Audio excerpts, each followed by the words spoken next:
When Tim Berners-Lee invented the World Wide Web, he surely didn't anticipate that children would end up becoming some of its main users. Most start using the internet at the average age of 3. And as recent research shows, children now spend more time playing and socializing online than watching television programs. Given this change in habits, it is not surprising that a recent House of Lords report has raised online safety and behavior as an important issue. The report said that for children, learning to survive in a world dominated by the internet should be as important as reading and writing. The House of Lords Communications Committee also warned that children should not be leaving school without a well-rounded understanding of the digital world. It also suggested that the government should think about implementing new legal requirements and a code of conduct companies would have to adhere to, which would help to bring the internet up to child-friendly standards. Of course, trying to rectify this lack of child-centered design is not an easy task, but one that requires the cooperation and goodwill of many sectors.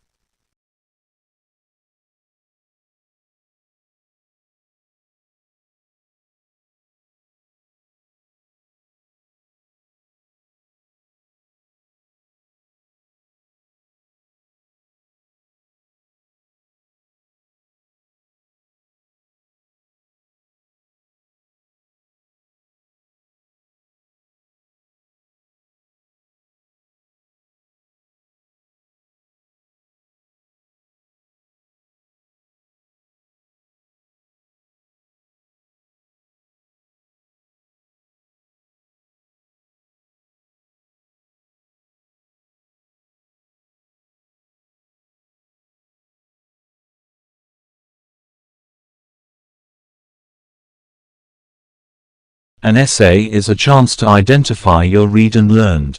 As a writer, you first need to collect many materials, then write an essay in 4 or 5 paragraphs, structures and quotes.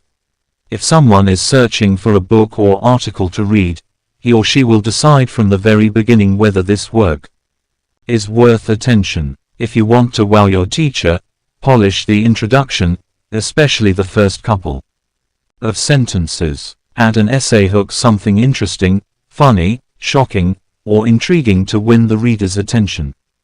Build an emotional connection with your reader right from the start. A hook in the essay is a catchy sentence or paragraph in the impressive introduction which serves as an attention element and an important part. An excellent hook sentence is engaging and interesting.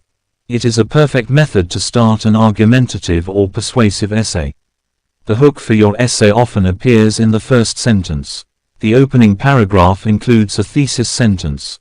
Some popular hook choices can include using an interesting quote, a little-known fact, famous last words, or a statistic.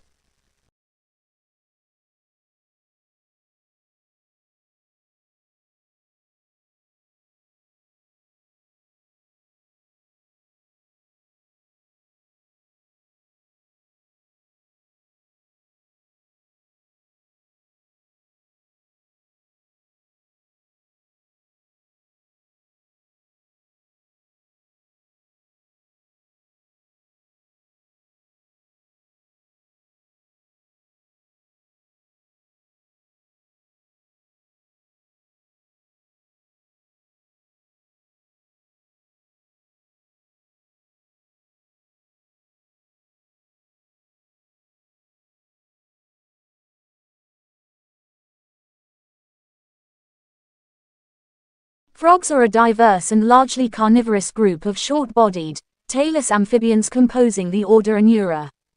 The oldest fossil proto-frog appeared in the early Triassic of Madagascar, but molecular clock dating suggests their origins may extend further back to the Permian, 265 million years ago. Frogs are widely distributed, ranging from Thetropics to subarctic regions, but the greatest concentration of species diversity is found in tropical rain forests. There are approximately 4,800 recorded species, accounting for over 85% of extant amphibian species. They are also one of the 5 most diverse vertebrate orders. Besides living in fresh water and on dry land, the adults of some species are adapted for living underground or in trees. Adult frogs generally have a carnivorous diet consisting of small invertebrates, but omnivorous species exist and a few feed on fruit. Frogs are extremely efficient at converting what they eat into body mass. They are an important food source for predators and part of the food web dynamics of many of the world's ecosystems.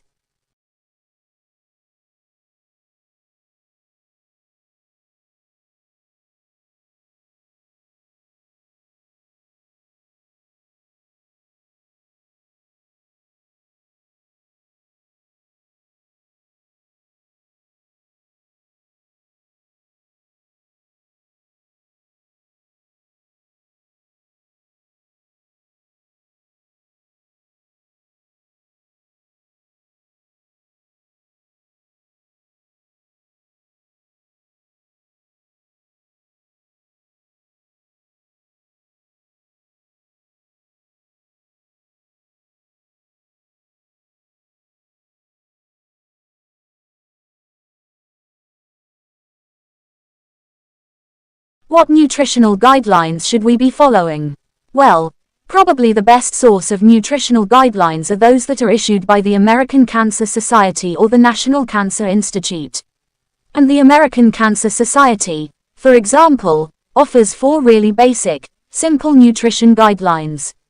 The first guideline, which in my mind is the most important, is to choose most of the foods that you eat from plant sources, and we can talk in more detail about that in a moment.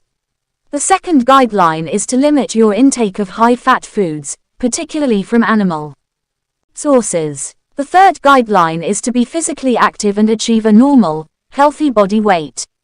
And the final guideline is to limit consumption of alcoholic beverages if you choose to drink at all. So Susan, one of the things we always hear about from the American Cancer Society is this 5-a-day recommendation. Maybe if you could explain to our listening audience what that actually means. The 5-a-day recommendation is a very simple way of communicating the message to increase consumption of these plant foods.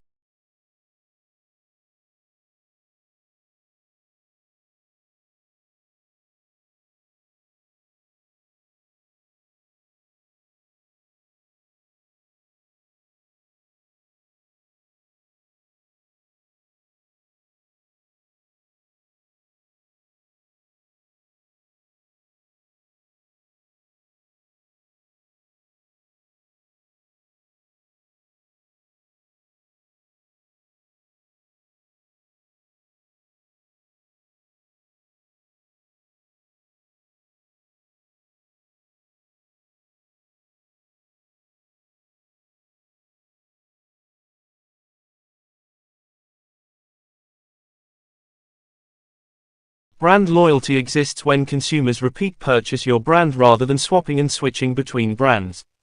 It is widely agreed that it is far more expensive to have to find a new customer than to keep existing ones happy, so brand loyalty is crucial for achieving high profit margins. For charities, it is important to set a marketing objective of improving brand loyalty. If existing donors can be persuaded to set up a direct debit to the charity, its cash flow will improve significantly. Although some brands stay fresh for generations, Marmite is over 100 years old, others become jaded due to changes in consumer tastes and lifestyles. At this point, the firms need to refresh the brand image to keep the products relevant to the target market. A clear objective must be set. For instance, what brand attributes do we want to create? What do we want the brand to stand for? This occurs when a firm aims to change a brand's image, so that the brand appeals to a new target market. 12 years into its life cycle, McVitie's decided to reposition its Hobnobs biscuit brand. Hobnobs had been positioned as a homely, quite healthy biscuit for middle-aged consumers. Research pointed McVitie's in a new direction, younger, more male, and less dull. So new packaging was designed and then launched in conjunction with a new, brighter advertising campaign. In 2013, Hobnobs sales were worth £36 million, 9% up on the previous year.